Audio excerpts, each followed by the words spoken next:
Students हम लोग बात कर रहे हैं ब्लैक बॉडी रेडिएशंस की। और हम लोगों ने देखा कि डिफरेंट पोस्टुलेट्स जो हैं फॉर्मुलेट कराए गए according to the black body radiations के लिए। हम लोगों ने देखा स्टूडेंट्स कि कुछ वेवलेंथ्स जनरेट होती हैं अकॉर्डिंग टू द ग्राफ, कि वहां पर हम लोग देखेंगे कि टेम्परेचर के चेंज होने के साथ साथ जो वेवलेंथ्स है वो शॉर्टर भी होती हैं और वाइडर भी होती हैं। स्टूडेंट्स कुछ सीरीज ऑफ अटेम्प्ट्स किए गए ब्लैक बॉडी रेडिएशन के स्पेक्ट्रम के लिए, जिसको हम लोग नाम देते हैं सबसे पहले relay gene advanced theory. Students इस थ्योरी में क्या बताया गया कि जो लॉन्गर वेवलेंथ्स है उनके बारे में कंप्लीट डिस्क्रिप्शन तो दी गई, लेकिन जो शॉर्टर वेवलेंथ्स है उसको रिले जीन्स डिस्क्राइब नहीं कर सके। ऑन द अदर हैंड जो वेन्स प्रेजेंटेड थ्योरी थी, जो वेन्स की तरफ से थ्योरी प्रेजेंट की गई स्टूडेंट्स, उसमें हमारे पास जो एक्सपेरिमेंटल कर्व आता है शॉर्टर वेवलेंथ के लिए उसको डिफाइन किया गया, यानी कि शॉर्टर रीजन को तो डिफाइन किया गया, लेकिन लॉन्गर वेवलेंथ के लिए जो वेन्स थ्योरी थी वो स्टूडेंट्स वो क्या होगी, निग्लेक्ट होगी या फेल होगी। So students Planck quantum theory मुतारिफ कराएगी, डिस्कवर की गई 1900s के अंदर, जो कि कंप्लीट डिस्क्रिप्शन थी किसके लिए, ऑल द वेवलेंथ के एक्सपेरिमेंट्स के लिए।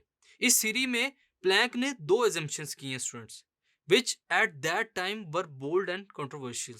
उस टाइम पे इन चीजों को बहुत ही कंट्रोवर्शियली डिस्कस किया गया concerning the nature of the oscillating charges of the cavity. और ये जो थ्योरी थी स्टूडेंट्स ये किसके साथ कंसर्न थी, ऑसिलेटिंग चार्जेस के साथ, जो कि कैविटी के वॉल्स के अंदर मौजूद हैं। इसके कॉन्सिक्वेंसेस की बात करते हैं। The vibrating molecules which emitted the radiations have only certain discrete amount of packets. कि जो वाइब्रेटिंग मॉलिक्यूल्स हैं, अगर हम लोग बात करते हैं कैविटी की, कैविटी के जो वॉल्स हैं, दीवारें हैं स्टूडेंट्स, वहां पर जो वाइब्रेटिंग मॉलिक्यूल्स हैं उनकी एनर्जी डिस्क्रीट फॉर्म में होगी, यानी कि पैकेट्स की फॉर्म में होगी। यानी कि हर जो हमारे पास पार्टिकल स्टूडेंट्स उसकी एनर्जी जो है वो डिस्ट्रीब्यूटेड होगी, डिस्क्रीट फॉर्म में होगी, और उसको रिप्रेजेंट किया गया एनर्जी ई एन से, which is equal to N H F. N हमारे पास नंबर ऑफ इंटीजर्स है, यानी कि एनर्जी के पैकेट्स के लिए जो इंटेग्रल मल्टीपल डिवाइड किया जाता है या मल्टीप्लाई किया जाता है स्टूडेंट्स, वो क्या है, एन, जिसकी वैल्यू कुछ भी हो सकती है, 1 से लेकर up to so on N तक। स्टूडेंट्स इस एनर्जी की इक्वेशन के लिहाज से हमारे पास जो एन है वो पॉजिटिव इंटीजर है, जिसको हम लोग क्वांटम नंबर कहते हैं।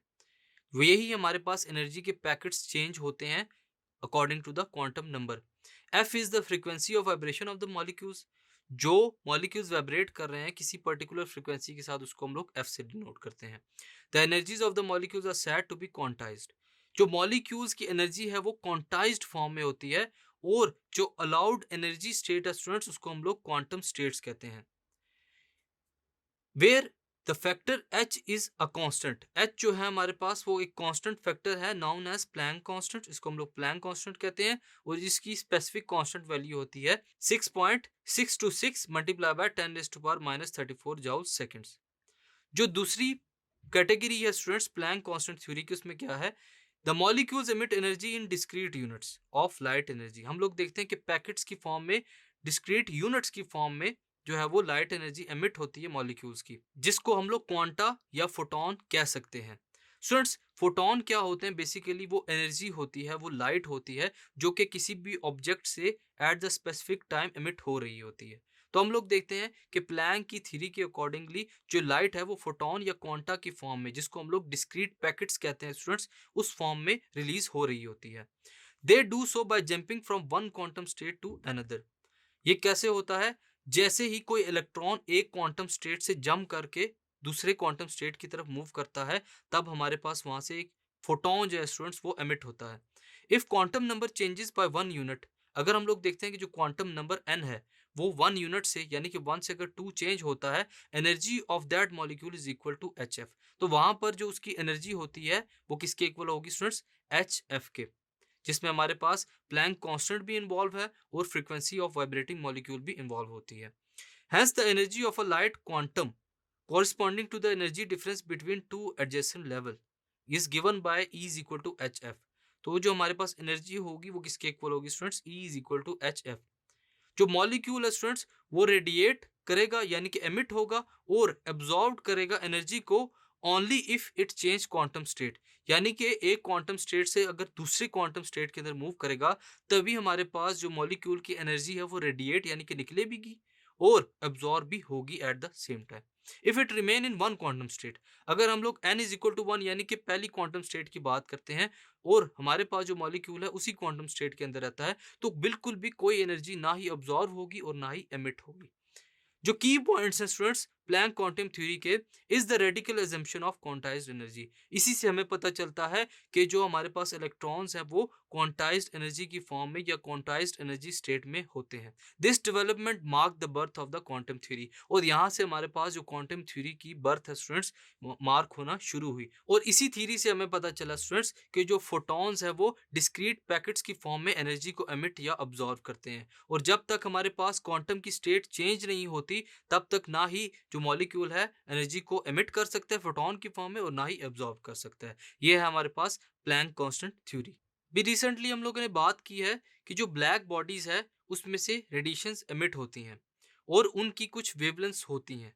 एज कंपेयर टू दिस हमारे पास कई सारी बॉडीज ऐसी होती हैं स्टूडेंट्स जिसमें से टेम्परेचर्स के अकॉर्डिंगली जो है रेडिएशंस एमिट होती हैं और उसी हिसाब से उनकी जो वेवलेंथ है वो वेरी करती हैं। अब हम लोग एक एग्जांपल के थ्रू देखेंगे कि स्किन के अंदर से निकलने वाली रेडिएशंस की वेवलेंथ क्या है। The temperature of the skin is approximately 35 degree Celsius. What is the length eight which the peak occurs in the radiation emitted for the skin. यानी कि हम लोगों ने वेवलेंथ के लिए पीक को फाइंड करना है जैसे ही स्किन के अंदर से रेडिएशंस एमिट होंगी।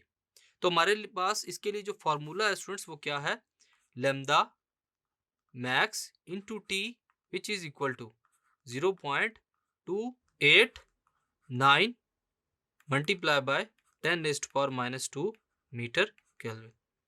सॉल्विंग फॉर लैम्डा मैक्स, हम लोगों ने लैम्डा मैक्स के लिए सॉल्व करना है और यहाँ पर जो हमारे पास कॉरेस्पॉन्डिंग टेम्परेचर है स्टूडेंट्स वो क्या है 35 डिग्री सेल्सियस। लैम्डा मैक्स के लिए फर्दर इसको सॉल्व करते हैं और डिग्री सेल्सियस में हमारे पास जो टेम्परेचर होता है अगर हम लोग उसको केल्विन में कन्वर्ट करें तो 35 degree Celsius will be equal to 308 kelvin. So we have lambda max which equal to 0.289 multiply by 10⁻⁻² metre kelvin. और इसके साथ हम लोग जो टेम्परेचर लेफ्ट हैंड साइड पे था उसको राइट हैंड साइड पर लाकर डिवाइड कर देंगे, वो 308 यहाँ पर डिवाइड हो जाएगा।